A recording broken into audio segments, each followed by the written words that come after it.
आज से लगभग 500 साल पहले वास्को डिगामा आया था हिंदुस्तान। इतिहास की चौपड़ी में, इतिहास की किताब में हम सब ने पढ़ा होगा कि सन 1498 में मई की 20 तारीख को वास्को डिगामा हिंदुस्तान आया था। इतिहास की चौपड़ी में हमको यह बताया गया कि वास्को डिगामा ने हिंदुस्तान की खोज की, और ऐसा लगता है कि जैसे वास्को डिगामा ने जब हिंदुस्तान की खोज की तो शायद उसके पहले हिंदुस्तान था ही नहीं। हजारों साल का यह देश है जो वास्को डिगामा के बाप दादाओं के पहले से मौजूद है इस दुनिया में। तो इतिहास की चौपड़ी में ऐसा क्यों कहा जाता है कि वास्को डिगामा ने हिंदुस्तान की खोज की, भारत की खोज की? और मैं मानता हूं कि वो एकदम गलत है। वास्को डिगामा ने भारत की कोई खोज नहीं की, हिंदुस्तान की भी कोई खोज नहीं की। हिंदुस्तान पहले से था, भारत पहले से था। वास्को डिगामा यहां आया था भारतवर्ष को लूटने के लिए। एक बात और जो इतिहास में मेरे अनुसार बहुत गलत बताई जाती है कि वास्को डिगामा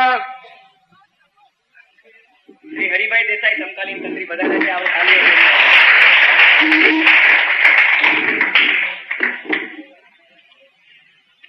दूसरी बात जो मैं कह रहा था कि अक्सर यह कहा जाता है कि वो वास्को डिगामा एक बहुत बहादुर नाविक था, बहादुर सेनापति था, बहादुर सैनिक था और हिंदुस्तान की खोज के अभियान पर निकला था।